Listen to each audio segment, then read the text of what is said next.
Nous sommes au Centre des Arts d'Enghien-les-Bains où le déploiement du dispositif Homonculus Spectator se poursuit avec l'exposition Pierre Jahan, la pudeur des corps et des pierres. Et donc plusieurs groupes ont pu tester le dispositif œuvre. Donc nous avons enquêté plusieurs groupes en leur demandant leur impression par rapport à l'exposition, leur compréhension aussi du dispositif Homonculus Spectator, leur interprétation de la figurine qui a été générée par IA et leurs usages de l'IA, et leur compréhension, on va dire, de la manière dont l'IA a été mobilisée de façon multidimensionnelle au sein de ce projet de recherche-création. J'ai été amené à me présenter devant deux tableaux et au-dessus desquels il y avait ce qui ressemblait à un capteur de mouvement, une caméra. Donc assez naturellement devant ce genre d'objet, on a un petit peu envie de se mettre en mouvement et d'interagir pour voir s'il y a des choses qui vont se modifier. Et donc à l'issue de ces deux expériences, j'ai été amené à discuter avec des chercheurs et chercheuses qui animent ce projet pour m'expliquer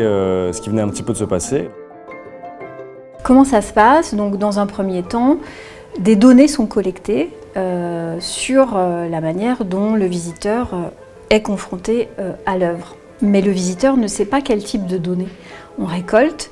Et les questions qu'on pose pendant l'entretien servent justement à définir ce que les visiteurs imaginent qu'on capte d'eux. J'étais assez captivé par l'image.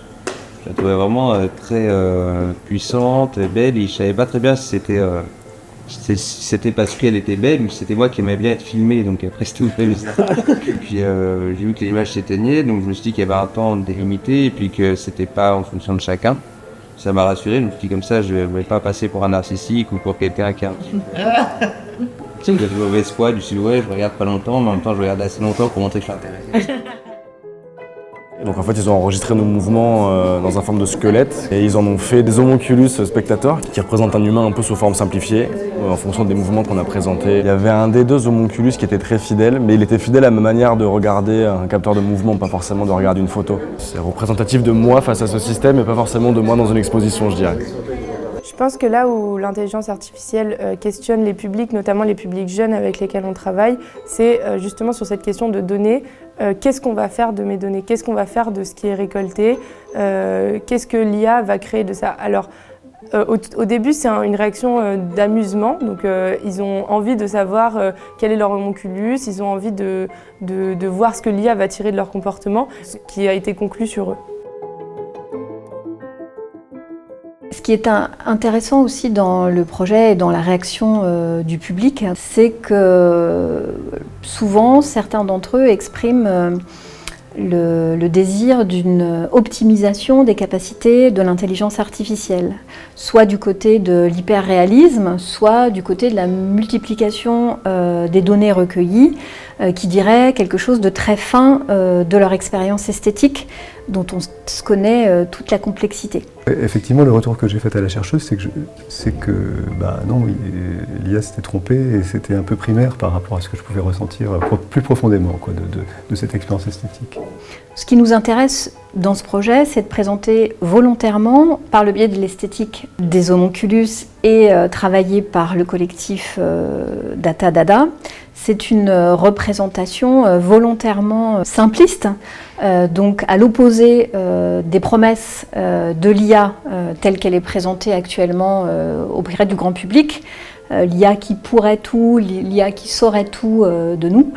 Et ces images, elles produisent des discours sur les potentialités de l'IA qu'on a convoquées ici dans cette expérience. L'entretien qu'on mène avec les publics sur cette image générée par IA révèle l'envie, les désirs et les appréhensions du public concernant les promesses de l'IA actuellement.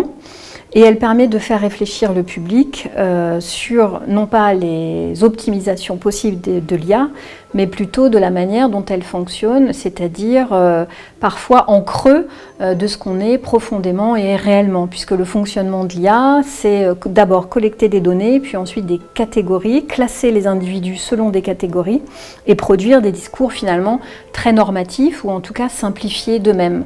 Donc le discours critique qui est formulé à l'égard d'une d'une image qui justement dit en creux ce que l'IA ne peut pas dire d'une expérience esthétique est extrêmement riche et fécond, non seulement pour nous en tant que chercheurs pour sonder les imaginaires des publics associés à l'IA, mais aussi sur les promesses de l'IA dans un contexte patrimonial et culturel.